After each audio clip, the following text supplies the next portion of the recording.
Bismillahirrahmanirrahim. Assalamualaikum warahmatullahi wabarakatuh. Seterusnya hari ini kita akan belajar berkaitan dengan akaun yuran dalam kelab dan persatuan ya. Ingat sebelum ni cikgu dah cakap dah akaun yuran tu apa. Dia adalah akaun hasil. Cuma kita nak cikgu nak ulas satu persatu apa yang ada di dalam akaun yuran. Okey, untuk akaun yuran ni di akhir kelas nanti cikgu harap semua dah tahu dah. Yang pertama, menerangkan maksud yuran. Yang kedua, menerangkan maksud yuran semasa, yuran lapuk, yuran belum terperoleh dan yuran belum terima. Dan yang ketiga, kita pandai menyediakan akaun yuran ahli.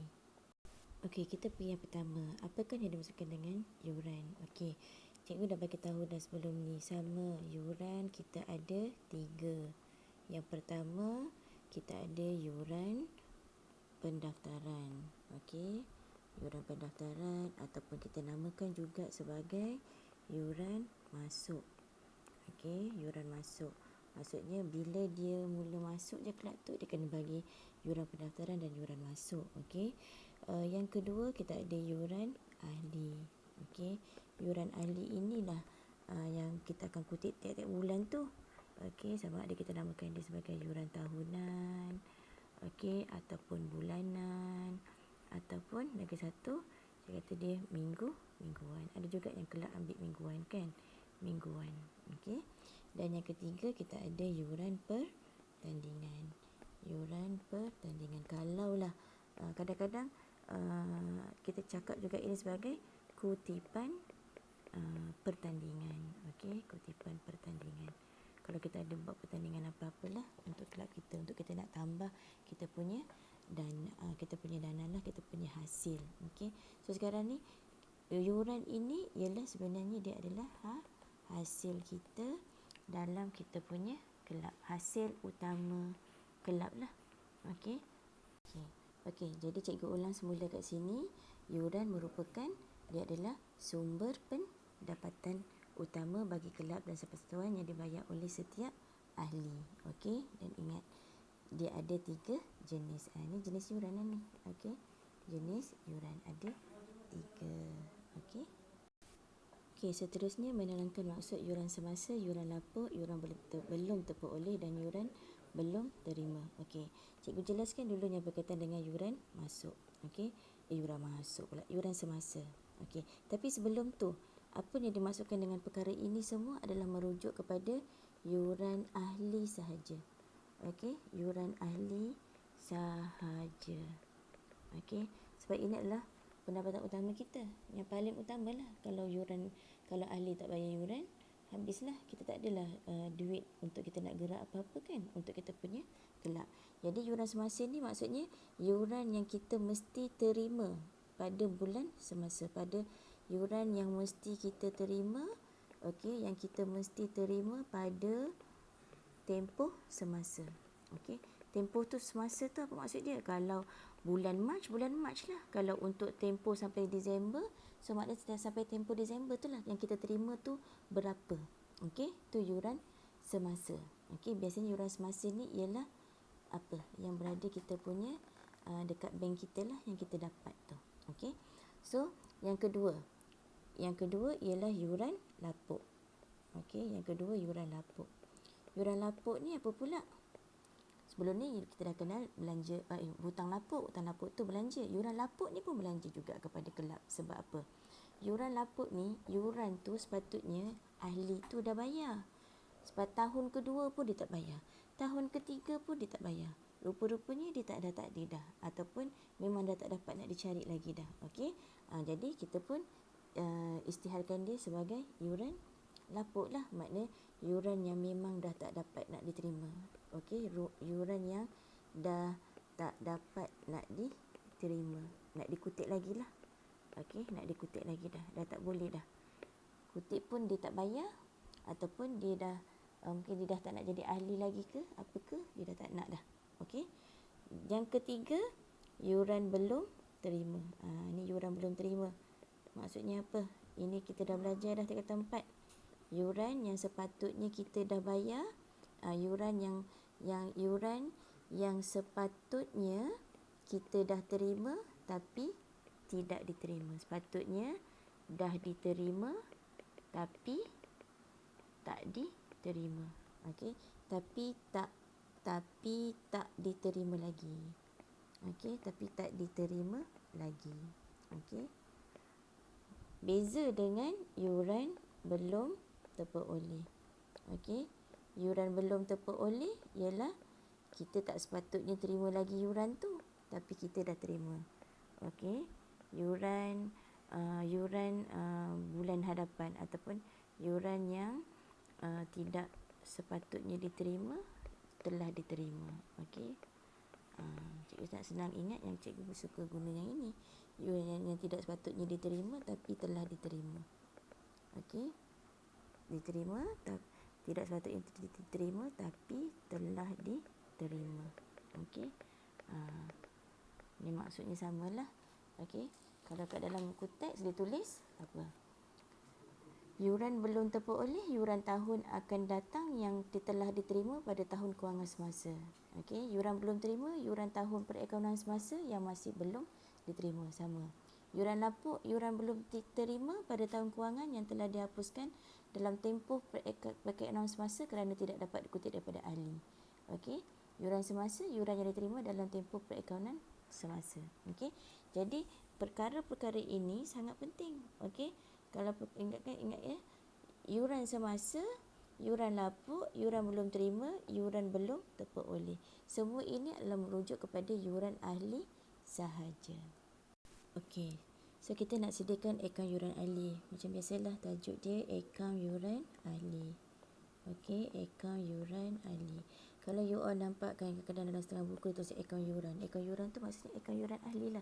Yang kita buat memang akaun yuran ahli. So fahamkan ciri yuran ialah hasil. So bila hasil, apa yang kita nak kena buat ialah kredit bertambah, debit berkurang. So ingat yang tu. Cirinya tu sama. Okay, macam biasa kalau kita nak buat akaun yuran. Okay, ingat tahun. Katakanlah sekarang ni cikgu buat ini berdasarkan kepada tempoh perakaunan ya. Cikgu katakan ya, ini tempoh perakaunan kita ialah daripada 1 hari bulan 3 hingga 31 hari bulan 3 2020. Cikgu ambil contoh yang kita punya kerja khusus ya. Sama boleh juga tempoh perakaunan 1 hari bulan 3 sehingga 28 hari bulan 2. Maknanya setahun pun boleh. Okey. So macam biasa kita buat tahun, tarikh ingat ni ledger. So bila ledger tahun jangan lupa buat macam cikgu buat ni. Tahun dengan wang sebagai ukuran. Kemudian kita tengok. Okey. Ingat dalam akaun yuran hakikatnya ialah kita memang akan terima hasil tersebut. Okey. Lepas tu kita akan tutup. Hakikatnya kita akan terima, sepatutnya kita terima 1,000, itulah yang kita akan terima 1,000. Okey. Apa yang kita akan terima yuran semasa tu, itu adalah kita punya bank sebenarnya. Bank kita terima. So dia akan menambahkan kita punya yuran ahli. So dia duduk sebelah kredit. Okey, so kat sini kredit. Okey. Bank. Cikgu jarakkan satu sebab apa? Ini adalah ada kaitan dengan kita punya pelarasan. Okey. So kita ada dua kat sini. Tarikh lupa pula nak buat. Okey. So kita ada tarikh Mac 1 macam biasa. Mac 1 31. Biasakan tulis macam gini. Okey, Mac 1 Mac 31. Okey. Macam itu je. Jadi bank berapa? Katakan kat sini. Okey, inilah untuk kita punya bank. Okey. Kemudian biasanya lepas bank kita akan tutup terus dengan, kalau kita buat dulu kita akan tutup dengan akaun untung rugi. Tapi sekarang bila dalam kelab kita tak namakan dia akaun untung rugi, tapi kita namakan dia pendapatan dan perbelanjaan. Okey, pendapatan dan perbelanjaan. Okey, ini kita punya terms yang kita guna pakai. Prinsipnya sama. Okey, fungsinya sama, tapi dia punya termsnya berbeza.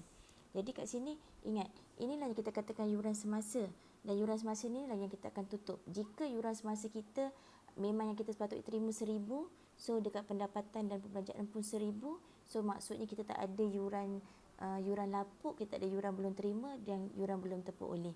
Tapi kalau dekat bank kita lain dan dekat pendapatan dan perbelanjaan kita lain, so maksudnya kat sini adalah wujudnya yuran belum terima dengan yuran belum terperoleh. Tapi sebelum tu kita tengok dulu kita punya kelab ada tak yuran lapuk.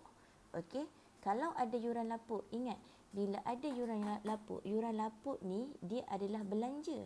So dalam akaun yuran lapuk dia mesti duduk sebelah debit. Okey, so dalam akaun yuran ahli dia mesti duduk sebelah kredit. Dia menambahkan dulu kepada kita punya yuran ahli kita. So kat sini adalah yuran lapuk. Okey, yuran lapuk duduk sebelah kredit, dia akan menambahkan. Jadi lepas kita dah tahu yuran lapuk, okey, kita dah tahu yuran semasa. Ni yuran semasa, kita pun tahu yuran lapuk. Lepas tu kita tengok pendapatan dan belanjaan kita ni nilai dia berbeza. Jadi maksudnya adalah tu kita punya yang belum terima dengan belum terperoleh. Jadi ingat, yuran belum terima ialah aset semasa. Jadi pada awal tahun, awal bulan, awal tempoh perakaunan, yuran belum terima aset semasa. So mesti duduk sebelah debit. Okey. So letak je lah duduk sebelah debit. Yuran belum terima. Okey. Yuran belum terima. Okey. Dan kita ada yuran belum terperoleh. Okey. Yuran belum terperoleh. Okey. Okey, duduk sebelah kredit. Jadi bila di akhir tempoh perakaunan dia mesti akan cross lah. Dia mesti terbalik. Okey. So dekat debit yuran belum terperoleh. Di akhir tempoh ya, yuran belum terperoleh. Sebab yuran, ingat, hasil belum terima tu semua kan dia ada awal dan ada akhir kan. Okey, yuran belum terperoleh. Terima. Okey, sorry. Yuran belum terima. So bila kita jumlahkan, nilai kat sini mesti sama dengan sebelah debit dan kredit. Dua ni mesti sama. Macam biasalah, ini ledger. Okey, contoh tengok pada soalan ini. Okey, yang cikgu dah tulis kat sini ya. Okey, kita lihat. Kalau contohlah yang ini ya. Okey, kita tengok ya. Kalaulah katakan kat sini kita ada 30 orang ahli, RM10 sebulan. Jadi nampak yuran yang sepatutnya kita terima ialah RM300. Yuran yang sepatutnya kita terima RM300 itulah yang kita akan rekod dekat mana.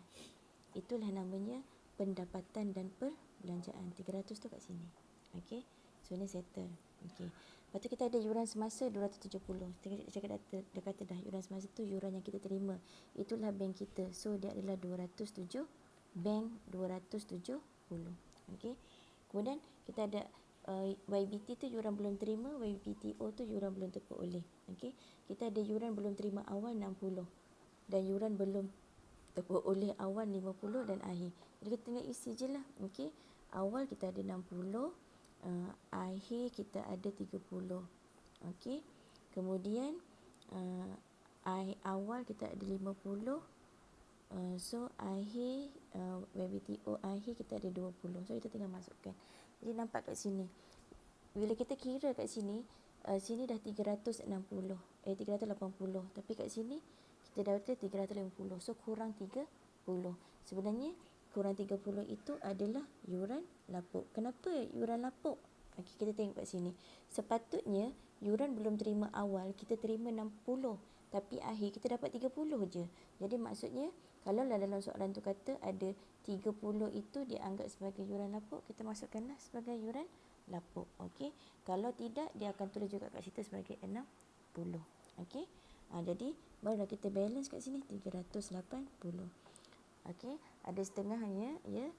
Untuk fahamkan yuran ni dia memang siap-siap buat tapak dia. Tapi cikgu nak you all faham betul-betul kenapa yuran belum terima ni duduk sebelah debit. Kenapa yuran belum terperoleh awal duduk sebelah kredit. Dan bila akhir kenapa dia kontra. Okey, dia tak sama. Okey, ingat tu. Ini semua dari segi konsep. Jadi kena fahamkan konsepnya betul-betul. Okey. Jadi itu saja untuk akaun yuran.